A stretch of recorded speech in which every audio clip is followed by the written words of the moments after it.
Hi, this is Krishna Iyer with the Iyer Think Tank in Delray Beach. We are again talking about Latin America as the prime target for Trump's warmongering. An article from International Viewpoint, basically leading up to the U.S. attack on Venezuela. Donald Trump and others have created a situation in Latin America for which the United States government has evicted from the left power in Bolivia. Pinochet, right-winger in Chile, was defended by the new president of Chile, and the electoral victories for the right in Argentina and Honduras, which were the result of direct, heavy-handed intervention by Trump himself, telling people who to vote for. And basically, some of these developments were driven by their own internal dynamics, as in the Bolivian case, the collapse of the long hegemony of the mass movement led initially by Evo Morales and later by Luis Arce had a lot of internal drivers, whereas the heavy-handed rhetorical intervention in Argentina and Honduras by the Trump administration was more direct. I think we do have to make a distinction between the long-term shifts that are happening in Latin America, partly because there's a push against incumbent government, whatever it may be, and it happens to be the left in Bolivia, and developments are part of a rising tide of right-wing success. The case of Argentina is a good one to consider. The election of Javier Milei stemmed from the long-term decline of center-left version of Peronism and the rise of a libertarian, hard neoliberal right. This happened in 2023, but Trump is in power and he has a like-minded regime that he wants to bolster, so he exerts pressure and it turns out to be successful. There's an element of opportunism here rather than a causal connection. To some extent, the Trump administration didn't really need the encouragement to act. They probably would have done something similar to Venezuela, even if they hadn't had these recent successes, because they've had Venezuela in their sights for a long time. That also applies to the Biden administration in between Trump's two presidencies. All of these governments have maintained sanctions against Venezuela with pressure strategies designed to coerce Maduro's government and bring it to its knees. Trump, of course, attempted a regime change operation during his first administration in 2019 that didn't succeed. There's a sense in which he was going back to have a second go at it that looks like regime change but doesn't involve all the messy responsibility for nation building. Overall, I would say that they may have been partly emboldened by the shift in the regional context, but Venezuela is also something that's been on their agenda for a long time, and they may have done it regardless of the wider context. Now, in spite of those advances for the right in a number of countries, there are still a number of left governments throughout Latin America, from Brazil to Mexico, Colombia, and Chile, where despite the recent victory of the right, Gabriel Boric is still the outgoing incumbent. What were the relationships of those left governments with Maduro and the United Socialist Party of Venezuela in Venezuela on the eve of the U.S. attack? How did they respond to the attack when it happened? The original pink tide going from the 2000 into the 2010s and the more recent wave of left-wing governments from 2018 onward, sometimes referred to as pink tide, were quite heterogeneous in their outward orientations and their diplomatic relations. There hasn't really been a united front when it comes to Venezuela in particular. Boric was much more critical of the Maduro administration, and he has also been critical of Cuba. He is much more insistent on the need for democratic credentials in the sense of a former electoral process, and he has been quite clear in differentiating his version of the left from the Chavista Bolivarian version. Brazilian President Luiz Inácio Lula da Silva has been less categorical, but he has not exactly been supportive of Maduro either. The Mexican government is quite similar. While they didn't have particularly cordial relations with Maduro, the relationship didn't tip over into hostility as with a lot of the right-wing governments in the region. Part of the issue is that the Maduro regime became somewhat toxic to be associated with, and you didn't really get anything positive out of it if you were a progressive government in Latin America. If your country didn't have a particular economic ties to Venezuela, there was no particular benefit in holding the line on Venezuela for any of these governments. Obviously, there's the issue of solidarity with Cuba, but a lot of those countries maintain that relationship diplomatically without necessarily giving any practical assistance. The big exception there is Mexico, which is actually supplying more oil to Cuba these days than Venezuela is. What would you say are the implications of this new situation for Cuba? How serious is the crisis that is facing the Cuban system at present? Cuba is a very different proposition for the United States in a number of ways. Certainly, Cuba is in a very bad situation on a humanitarian level. You have a long-term impact of sanctions combined with the ramping up of those sanctions during the first Trump administration, which the Biden administration did nothing to lift the sense of screws being tightened. In addition, you have the long-term degradation of the country's economic infrastructure. Things like the electricity supply are in terrible shape. There has also been the large exodus from Cuba, much larger than the previous waves of out-migration, such as the boat lifts of the 1980s. What has happened over the past few years is on a different scale altogether. That loss of human resources, with people leaving the island for a variety of reasons, has taken its toll. I would say Cuba is in a very bad situation. One might think the Marco Rubio strategy would be cut off all remaining lifelines and force the regime to its knees. I initially assumed that was the goal, certainly of Rubio and U.S. policy in general. But from what I've seen recently, the U.S. is actually going to let oil shipments from Mexico continue. Something like 40% of Cuba's oil is coming from Mexico these days. This is on the basis that the goal is not to bring about the total collapse of Cuba's government, but rather to increase pressure and make it more pliable. I don't know if that will work in Cuba to the same degree. The government is much more of a consolidated entity and much less centered around one personality than in the case of Venezuela and Maduro. The army is much more solid and unified. I certainly don't think they're going to go in and do an occupation or regime change in the near future. I question whether they are even going to try an operation on the Venezuelan type, where you decapitate the regime and make what's left to do your bidding. To some extent, it's a very bad and threatening moment for Cuba, but while it seems weird to say this in the wake of U.S. violation of Venezuelan sovereignty, this was actually, so far as the U.S. was concerned, the option requiring the least effort to secure a good outcome in their view. It took a few hours, and they knew they've got a pliable regime in Venezuela without having had to put the boots on the ground. Their view of Cuba will be, can we do the same thing? And if it doesn't work, what are their other options? How are they going to escalate? I'm not sure they're willing to escalate as far with Cuba as they did with Venezuela. It's possible that this is a Trumpian negotiation strategy of whipping out the massive threat and hoping that they fold and agree to hold elections that Rubio's handpicked person will win. Here's another point worth noting. In Venezuela, you had an opposition that has been funded for over 2 decades by the United States. They cultivated leadership figures, one of whom got the Nobel Prize, much to Trump's irritation.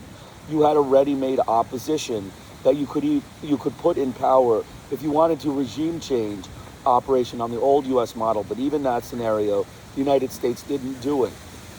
In Cuba, that infrastructure does not exist.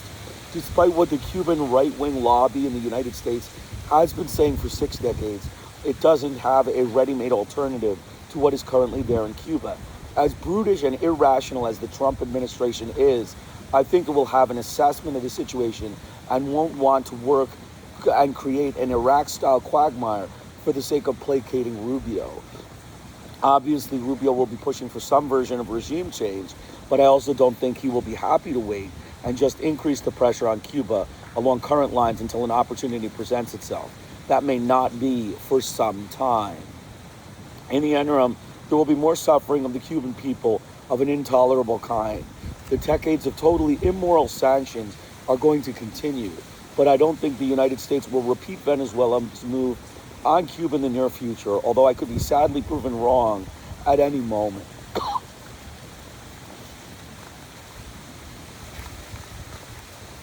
So the other country in the region that has explicitly been threatened with force by Trump is Colombia.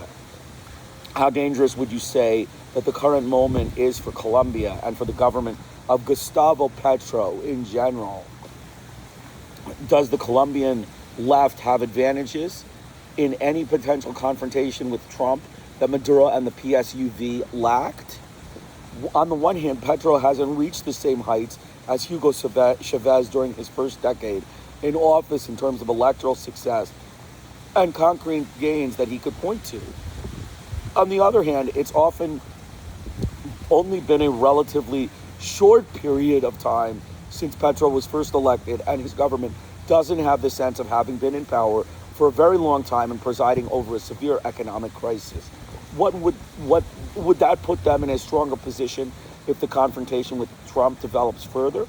It's interesting to think about why Trump made these very overt military threats against Colombia. Whether that was a continuation of the Venezuelan policy or a more rhetorical device to indicate the existence of the threat. Something to bear in mind is the fact that Colombia has parliamentary elections coming up in March and a presidential election in May, in which Petro's ally, Ivan Zapata, is running.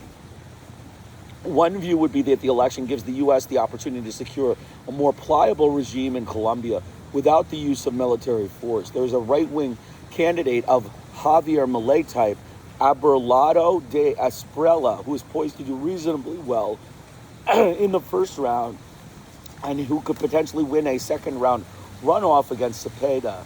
De la Esprella was the legal advisor to the right-wing paramilitaries, and he represents a combination of Milei and Colombian far right-wing paramilitary politics. How would be the Trump administration's ideal president of Colombia? And there's a good chance that he might win without direct U.S. interference. He would be the Trump administration. There are a number of things the U.S. could do and is likely to try over the coming months as a destabilization policy. I can well imagine the U.S. fomenting types of violence to create a climate of insecurity that would favor the right. To that extent, I would not see U.S. military intervention in Colombia as being likely in the short term because you have the election coming up. I do see U.S. meddling coming in both rhetorical form and in the form of covert ops. That is very possible over the coming months in order to get their desired figure elected as president. Colombia is an important piece of the jigsaw puzzle for the United States in terms of strategy. They've had a military dictator relationship for decades, and having a reliable right-wing relay in Colombia has long been a linchpin for the U.S. politically as well. The ability to secure that outcome by electoral means would be a real asset for the Trump administration that I don't think it's worth endangering by intervening militarily. In addition to that, direct military intervention in Latin America could easily backfire and rally support around people who defend the country's sovereignty. I could imagine a scenario where the U.S. threatens Colombia in the next few months. The better the left does as a result, because they will be standing up, rhetorically at least, for Colombian sovereignty, while the right wing begging for U.S. intervention will be seen as selling out their country. In terms of whether the left in Colombia has assets that Venezuela and the PSUV didn't have, yes, it's true that Petro has not been in power for that long, relatively speaking. However, he hasn't had much time to consolidate his support base. He hasn't really had much time for anything positive that his government has done to take root. Petro has put a lot of emphasis on his total peace strategy, and that has not really succeeded. There have been recent upticks of violence by guerrilla groups and paramilitaries too. This is not to say that the Petro government has failed. There are a lot of things it has done that have succeeded, but it may not be enough to consolidate a support base behind the left and fend off right-wing electoral challenge. On the flip side, in comparison to Maduro, the left hasn't been in office as long, and there hasn't been that much time for deep disenchantment to set in. Petro's government has achievements it can take credit for in terms of land redistribution and decreases in poverty. The question is whether that's enough to defend an incumbent government in the current climate against a right-wing challenger. We'll find out over the next several months. Obviously, it's reckless to generalize about the state of popular opinion in Latin America because it's a huge and very diverse region with no necessary sense of common identity, as evidenced by the fact that there has been so much hostility toward Venezuelan immigrants in countries like Chile, even or especially from the right. But clearly there are also commonalities, notably the fact that they all have to look up to the United States and consider what impact they might have on their societies. What has been the reaction at the level of popular opinion to the various maneuvers of the Trump administration? Has there been notable interventions from the social movements that are active in the region? Some of the differentiation concerns how dependent any given country is on U.S. economically. When you look at Central America, those are smaller countries that are much more dependent on remittances and trade with the U.S., so they're vulnerable to all kinds of political pressure for a variety of reasons. Brazil is a country on a totally different scale with a diverse array of trading partners. The tariff threats of the Trump administration backfired because Brazil has at least some theoretical options for diversifying its trade relations, standing up for itself commercially.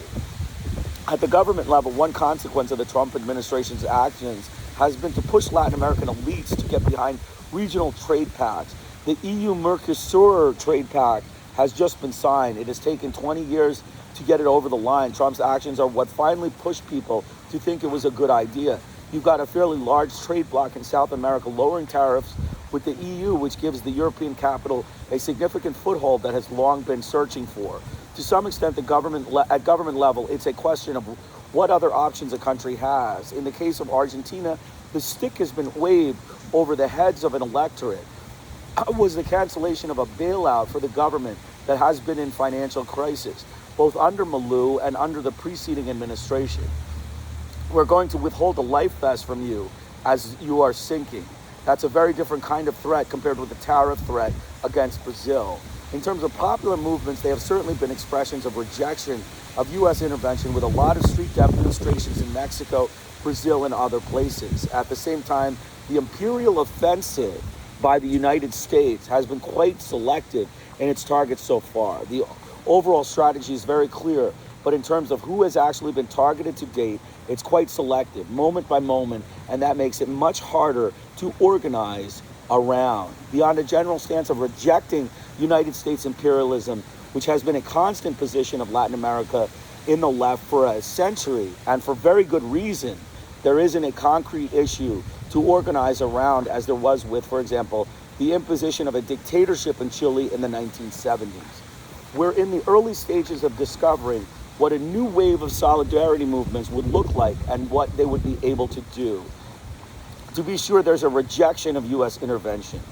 But what is the organizing goal for that within a country like Mexico or Bolivia beyond the expression of public opinion?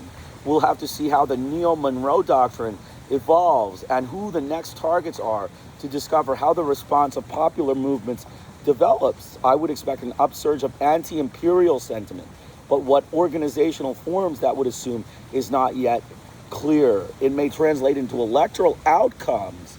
That's the obvious example.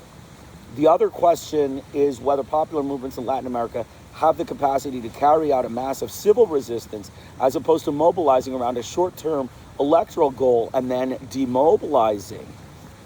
That's something we have seen happen in a lot of decades.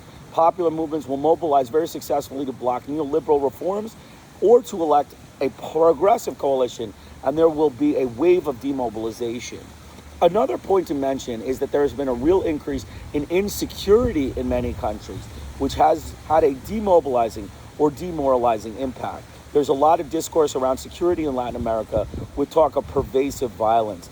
To some extent, that's a strong right-wing trope, but it's not entirely fictional all the same. The climate of insecurity is part of what has made the right electorally successful, but it also affects people's day-to-day lives, and it drives migration. All of that makes collective acts of organization and resistance much more difficult. The threat of violence is very discouraging, for good and obvious reasons. Within this generalized climate of insecurity, and with a very broad target such as US imperialism, how do left movements successfully organize around that? I'd like to be optimistic, but in some ways it is a function of what the US does next.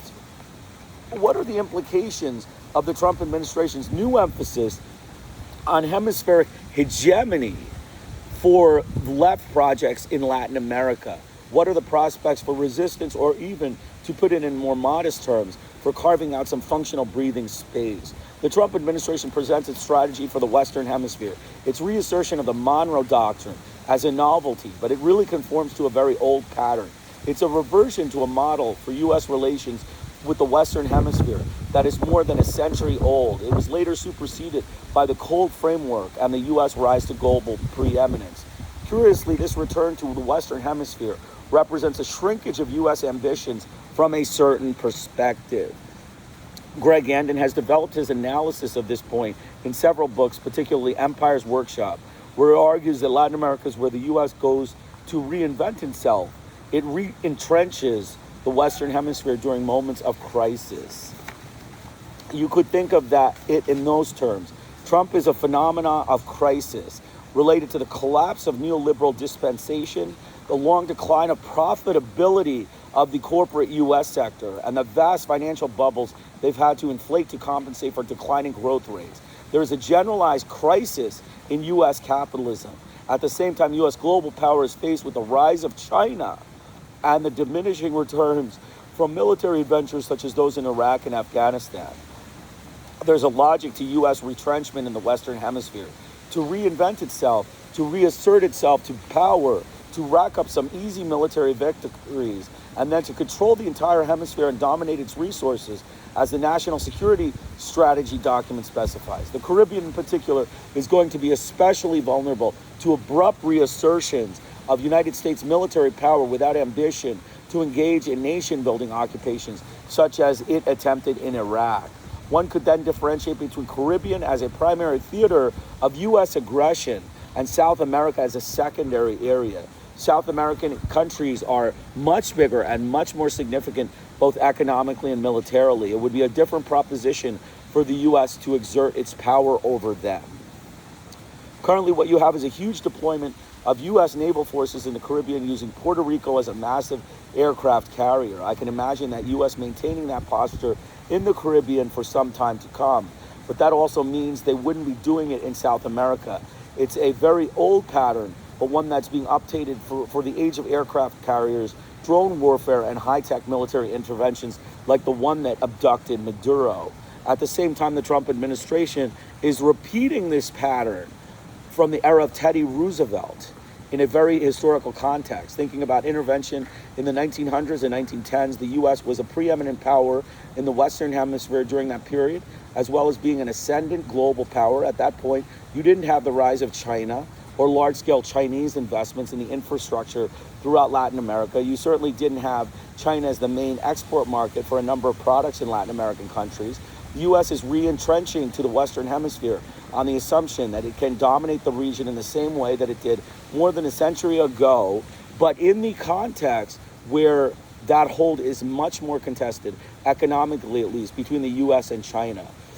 In the medium term, we will certainly see more military interventions of the Venezuela type. Sadly, that is likely, but also much more of a commercial battle against China, seeking to push out Chinese influence by using U.S. military force to crowbar their way into countries. It will be a zero economic battle for China to influence in Latin America, aiming to make Latin America the sole domain of the U.S., not only in military terms, but also in terms of economic resources and profitability. That is clearly what is behind the Trump strategy. I expect the strategy to be violent, and I also expect it to be contested. So that is, I will post the link of this article in the description, so that if you want to read the article, it would be a great article to read. Like I said, this article just confirms what we know, that, Donald Trump is a racist Ku Klux Klan Nazi butcher. He is an anti-Hispanic butcher. The U.S. government is a racist group of thugs. They are mass murdering thugs and rogues. They do not have any interest in sovereignty and allowing leaders to flourish. We did discuss the difference between left and right-wing leaders. Left-wing leaders being those that are, interested in uplifting the people in a socialist way, the way Europe has uplifted its people. Medical system is in, a general kind of government mandated process. All people have health care. All people get social participation in programs.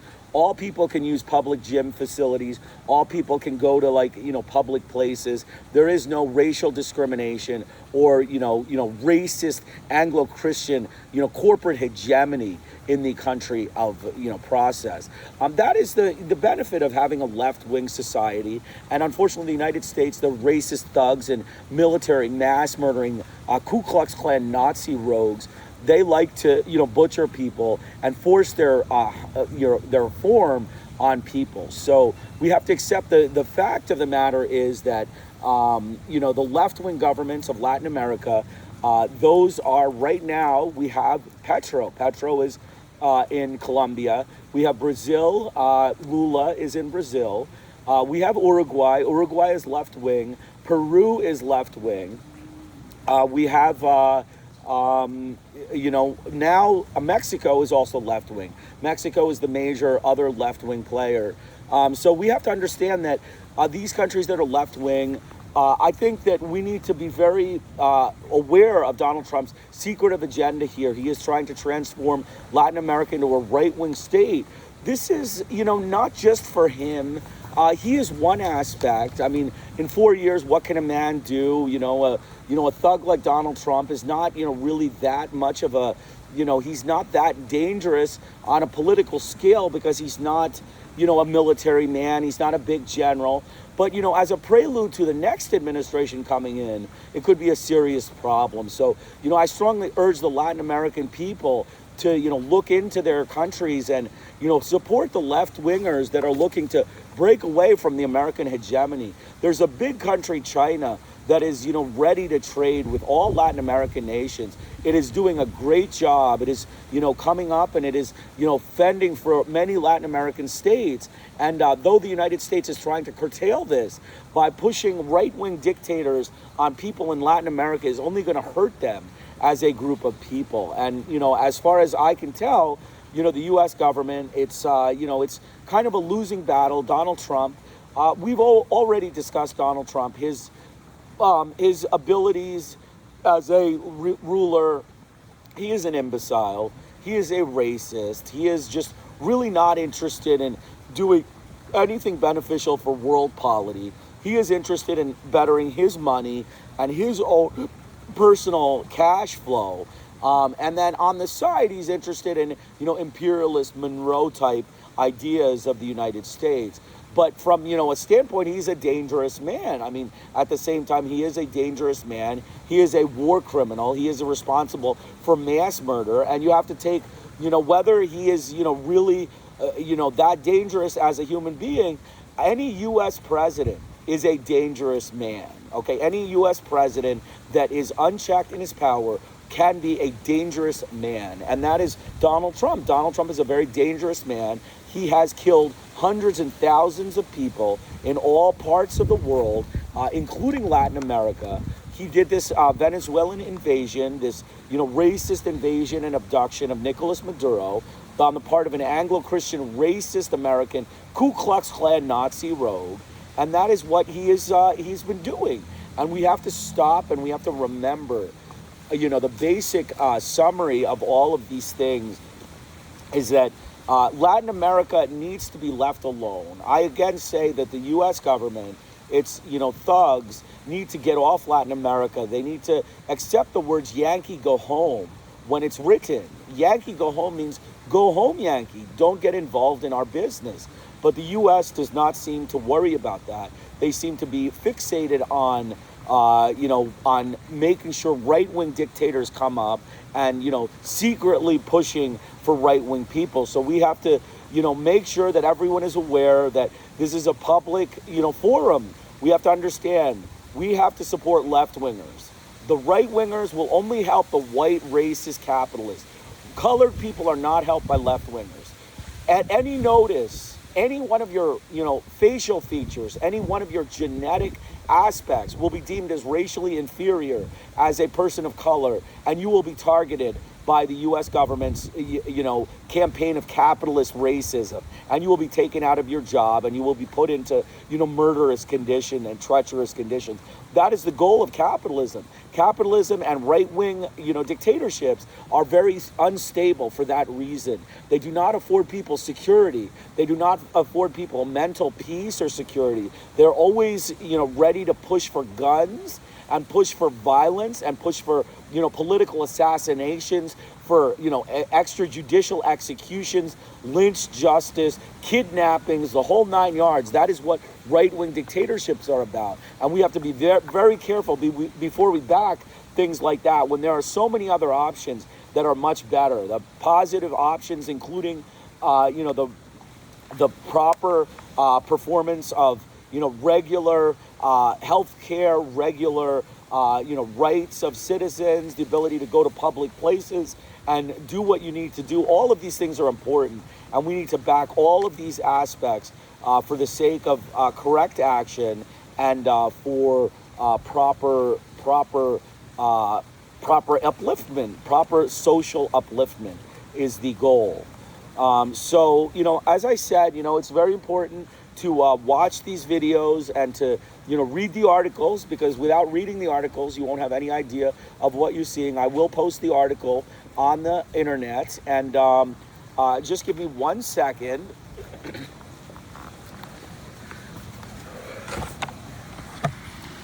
So again, I brought the presentation outside because it is very sunny and nice out. So I hope you are having a good time.